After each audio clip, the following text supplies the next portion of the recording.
प्यारे बच्चों, जय हिंद। सभी को नमस्कार। आज हम क्लास 9th का जो आपका सोशल साइंस है, सोशल साइंस का इकोनॉमिक्स सब्जेक्ट, इकोनॉमिक्स का पहला चैप्टर हमने आपको करा दिया है। उसकी वीडियो बना करके आपके पास भेज दी है और उम्मीद करता हूं कि आप सभी ने पहला पार्ट इकोनॉमिक्स का जो पालमपुर की कहानी, पालमपुर गांव की कहानी, the story of village Palampur, तो पालमपुर गांव की कहानी आपने मेरे वीडियो के माध्यम से देखी होगी, सुनी होगी और वो चैप्टर आपने पूरी तरह से याद कर लिया होगा। तो आज हम इकोनॉमिक्स का सेकंड चैप्टर कराने जा रहे हैं और वो सेकंड चैप्टर है आपका, उसका नाम है पीपल एज रिसोर्सेज, संसाधन के रूप में लोग। तो जैसा कि पाठ का नाम है संसाधन के रूप में लोग, तो संसाधन कौन होते हैं? देखिए, हमारे देश की जो पॉपुलेशन है, जो लोग हैं, जो मानव है, वो संसाधन है। लेकिन सारी पॉपुलेशन संसाधन नहीं मानी जाएगी। वास्तव में जो हमारी जनसंख्या है, उस जनसंख्या में से जो बेहतर ढंग से जो एजुकेटेड लोग हैं, जिनके पास स्किल है, योग्यता है, उन्हीं लोगों को हम संसाधन के रूप में मान सकते हैं। और जो नकाराएं हैं या जिनका हेल्थ सही नहीं है, जो एजुकेटेड नहीं है, जो पढ़े लिखे नहीं है, उनको हम संसाधन के रूप में नहीं कह सकते। हालांकि सरकार हमारे देश की जनसंख्या को एजुकेटेड करने में या उनका हेल्थ को सुधारने में पूरी तरह से लगी हुई है। मेडिकल कॉलेज, हॉस्पिटल्स बहुत सारे बनाए जा रहे हैं। सरकार का एजुकेशन पर, हेल्थ पर पूरी तरह से ध्यान है। तो इस तरह से जो हमारे जो लोग हैं, हमारे देश के जो लोग हैं, वो एक प्रकार से जो एजुकेटेड है या जिनका हेल्थ सही है, वो पूरी तरह से हमारे मतलब एक प्रकार से रिसोर्सेज है, रिसोर्सेज संसाधन है। तो हमारी जो जनसंख्या है, हमारे देश के जो लोग हैं, जो एजुकेटेड हैं, वो कैसे देश के लिए संसाधन के रूप में काम करते हैं? देखिए, दो बच्चे हैं, मान लो दो बालक हैं। एक बालक ज्यादा पढ़ा लिखा हुआ है, बीए है, एमए है या बीएड है, बीटेक है, एमबीए वगैरह उसने कर रखी है, वेल एजुकेटेड है। और दूसरे नंबर का जो बालक है, जो लड़का है, वो 10th करने के बाद उसने एजुकेशन प्राप्त नहीं की। 10th करने के बाद वो घर बैठ जाता है, यानी कि आगे उसने पढ़ाई छोड़ दी। तो आप बताइए कि इन दोनों में से कौन सा बालक जीवन में सफलता प्राप्त करेगा? तो आप कहेंगे पहले नंबर का, जो बीए, एमए, बीएड या बीटेक या एमबीए वगैरह जिसने कर रखी है, वो जीवन में सफलता प्राप्त करेगा और पैसा कमाएगा। तो जो ज्यादा पढ़ा लिखा है वो निश्चित रूप से सफल होगा, क्योंकि उसने मेहनत की है। और जो कम पढ़ा लिखा है, जो 10th करने के बाद जिसने विद्यालय छोड़ दिया है, सब पढ़ाई छोड़ दी है, तो वो सफलता प्राप्त नहीं कर सकता। तो इस तरह से आगे चल करके जो लोग पढ़ते हैं, एजुकेशन प्राप्त करते हैं, वो देश की इकोनॉमी में पूरी तरह से अपना कंट्रीब्यूशन देते हैं। जैसे कि पहले नंबर का व्यक्ति जो ज्यादा पढ़ा लिखा था, जिसने बीटेक, एमए वगैरह, एमबीए वगैरह कर रखी थी, वो पैसा कमाएगा अपने लिए भी और देश की इकोनॉमी में भी अपना कंट्रीब्यूशन देगा, योगदान देगा। अब देखिए, एनसीईआरटी में दो बच्चों की एक कहानी है। एक का नाम है साकाल और एक का नाम विलास। तो जो साकाल है वो वेल एजुकेटेड है। उसके जो फादर्स हैं, जो मदर्स हैं, उन्होंने शिक्षा के ऊपर, उसकी शिक्षा के ऊपर पैसे को, मनी को इन्वेस्ट किया, पैसा इन्वेस्ट किया। और दूसरा जो विलास नाम का जो बच्चा है, उसने उसकी शिक्षा की तरफ ध्यान नहीं दिया, क्योंकि उसकी जो पेरेंट्स थे, उसके जो मम्मी पापा थे, उन्होंने उसके ऊपर पैसे को इन्वेस्टमेंट नहीं किया। तो इस तरह से जो साकाल था वो आगे चल करके सफलता प्राप्त करता है और अपने लिए और देश के लिए पूंजी अर्जित करता है। और देश की इकोनॉमी में अपना पूरा योगदान देता है। तो इस तरह से, क्योंकि जो विलास जो था उसकी मम्मी घरों में जाती थी, बर्तन साफ करती थी, यानी कि उसके बाद भी उन्होंने इस शिक्षा की तरफ कोई ध्यान नहीं दिया। तो जो वेल एजुकेटेड व्यक्ति है वो देश की इकोनॉमी में अपना पूरा तरह से योगदान देता है। तो अब हम देखिए, एक जो हमारे देश की जो इकोनॉमिक है, यानी कि जो एक है आर्थिक क्रिया, इकोनॉमिक एक्टिविटीज। आर्थिक क्रिया क्या है भाई? हम अपने लिए, देश के लिए, हम जब अपने लिए कमाएंगे, जो काम धंधा करेंगे, कुछ काम करेंगे, तो काम करने की जो प्रक्रिया है वो आर्थिक प्रक्रिया के अंतर्गत आती है। लेकिन इकोनॉमिक एक्टिविटीज जो हैं उसको हम 3 भागों में बांटते हैं। Economic activities are classified into 3 sectors. तो 3 भागों में बांटते हैं। वो इकोनॉमिक एक्टिविटीज को हम 3 भागों में बांटते हैं। वो 3 भाग कौन कौन से हैं? एक तो है आपकी प्राइमरी, सेकंड जो है वो है आपकी, एक तो प्राइमरी, एक सेकेंडरी, और तीसरी है टर्सरी, जिसको हम हिंदी में बोलते हैं प्राथमिक, द्वितीयक और तृतीयक।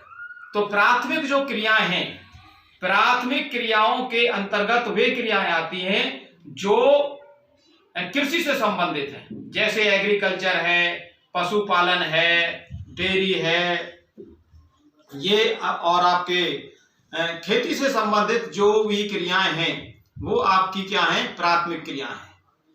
और द्वितीयक क्रियाएं, जो सेकेंडरी जो एक्टिविटीज है, वो है मैन्युफैक्चरिंग, विनिर्माण उद्योग, जैसे फैक्ट्री वगैरह, कारखाने वगैरह इसमें लगाए जाते हैं।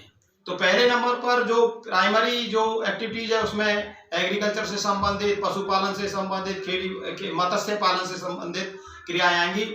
और सेकेंडरी जो एक्टिविटीज है उसमें मैन्युफैक्चरिंग यानी कि विनिर्माण या उद्योग, फैक्ट्री वगैरह आएंगी। और जो टर्सरी यानी कि जो तृतीयक जो क्रिया है उसमें जो सर्विसेज हैं, जैसे बैंकिंग है, रेलवे है, और आपकी ये बैंकिंग, रेलवे, यानी कि जो गवर्नमेंट की जो सर्विसेज हैं वो इसके अंतर्गत आती हैं, इस क्रिया के अंतर्गत, तृतीय क्रिया के अंतर्गत। तो ये आपको ध्यान रखना है इस पार्ट में कि भाई जो इकोनॉमिक एक्टिविटीज हैं वो 3 प्रकार की होती हैं, प्राइमरी, सेकेंडरी और टर्सरी। प्राइमरी के अंतर्गत कौन कौन सी क्रियाएं आती हैं, सेकेंडरी के अंतर्गत कौन सी, और तृतीय के अंतर्गत कौन कौन सी क्रियाएं आती हैं। अब है इकोनॉमिक एक्टिविटीज के 2 भाग हैं। इकोनॉमिक एक्टिविटीज के कितने पार्ट हैं? 2। एक तो मार्केट और एक नॉन मार्केट है। मार्केट एक्टिविटीज और non market activities. Market activities तो वो एक्टिविटीज होती हैं यानी कि जिनसे हमें वेतन मिलता है, काम के बदले हमें पैसा मिलता है, और जब हमें पैसा मिलेगा तो हम देश की इकोनॉमी को बढ़ाने में अपना पूरा तरह से योगदान देते हैं। और नॉन मार्केट जो नॉन मार्केट एक्टिविटीज है, तो नॉन मार्केट एक्टिविटीज में हम किसी भी प्रकार का कोई योगदान नहीं देते। नॉन मार्केट एक्टिविटीज में वो क्रियाएं आती हैं जो हम खुद के लिए काम करते हैं, यानी कि जैसे कि विलास की मम्मी थी, विलास की मम्मी घर पर रह करके अपना काम करती है और बर्तन साफ करती है और झाड़ू पोंछा लगाती है, लेकिन इसके बदले उसे किसी प्रकार का कोई पैसा नहीं दिया जाता। तो इसका मतलब क्या हुआ? उसे पैसा नहीं मिलता, तो वो नॉन मार्केट एक्टिविटीज के अंतर्गत आती है। तो इस तरह से ये दो प्रकार की 2 भागों में हम उसकी एक्टिविटीज को, इकोनॉमिक एक्टिविटीज को बांटते हैं। एक तो मार्केट एक्टिविटीज और एक नॉन मार्केट एक्टिविटीज। तो जो मार्केट एक्टिविटीज है उसके द्वारा हमें पैसा मिलता है, और जो नॉन मार्केट है उसको हमें, उसके काम करने के बदले हमें कोई पैसा नहीं मिलता। इसके बाद है जो हमारी जो योगदान है, जो देश में जो योगदान देते हैं वो सबसे ज्यादा योगदान देते हैं एजुकेटेड, जो पढ़े लिखे व्यक्ति, जिनके अंदर स्किल है, योग्यता है, एजुकेशन है। तो एजुकेशन, देखिए एजुकेशन जो है यानी कि हमारे पास पैसा है और उस पैसे को अगर हम मनी में, यानी कि हम अपने पैसे को, मनी को यदि हम नॉलेज में कन्वर्ट कर दें, तो ज्ञान एक ऐसा इन्वेस्टमेंट है, एक ऐसा धन को यदि हम अपने धन को नॉलेज में कन्वर्ट कर दें तो ज्ञान एक ऐसा इन्वेस्टमेंट है जिसका मुनाफा व्यक्ति को जीवन के अंत तक मिलता रहता है। और मतलब व्यक्ति को देखिए, मनुष्य के लिए रोटी कपड़ा और मकान के अलावा यदि किसी चीज की सबसे ज्यादा आवश्यकता है तो वह है एजुकेशन।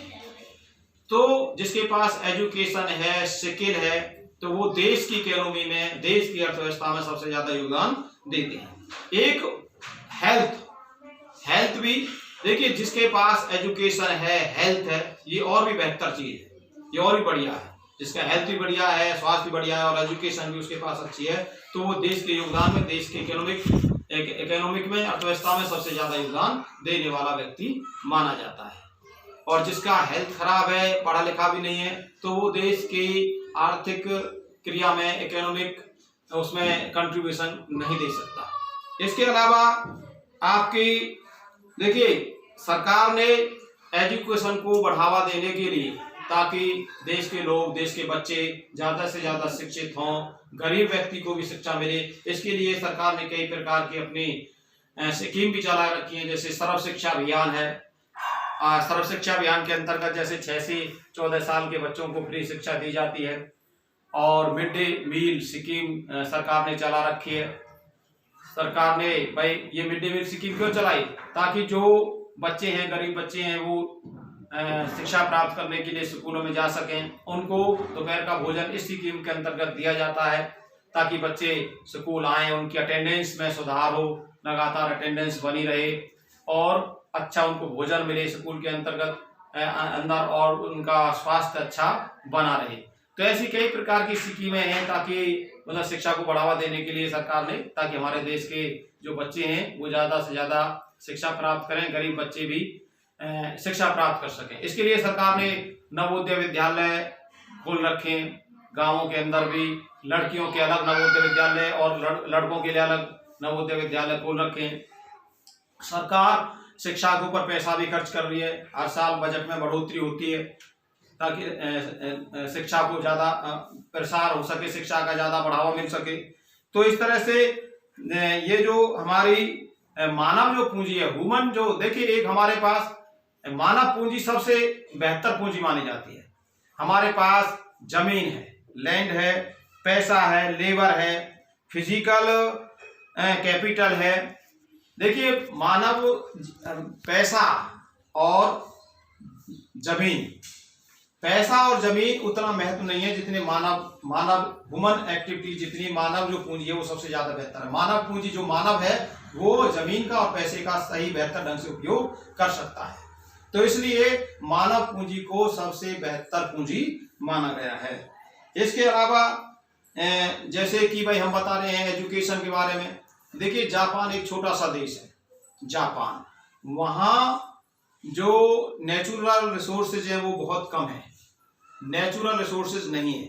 लेकिन जापान की जो सरकार है वो ज्यादा से ज्यादा जो वहाँ की जो पॉपुलेशन है, जो लोग हैं, उन पर पैसा खर्च करती है एजुकेशन के ऊपर। एजुकेशन में सबसे ज्यादा आगे है जापान, और जापान के जो लोग हैं वो अच्छी ट्रेनिंग लेते हैं, वेल एजुकेशन लेते हैं, जिससे कि एक छोटा सा देश जापान उन्नति के शिखर पर हमेशा आगे बढ़ता रहा है। तो जापान को टेक्निकल एजुकेशन के रूप में जाना जाता है। और क्यों जाना जाता है? क्योंकि जो जापान है वो अपने लोगों के ऊपर एजुकेशन और स्किल के ऊपर पैसा ज्यादा इन्वेस्टमेंट करता है। इसके बाद जो इलिटरेट व्यक्ति, क्योंकि वहां जापान में इलिटरेट नहीं है, अनपढ़ व्यक्ति नहीं है, वहां सब पढ़े लिखे हैं, इसलिए जापान उन्नति के शिखर पर है।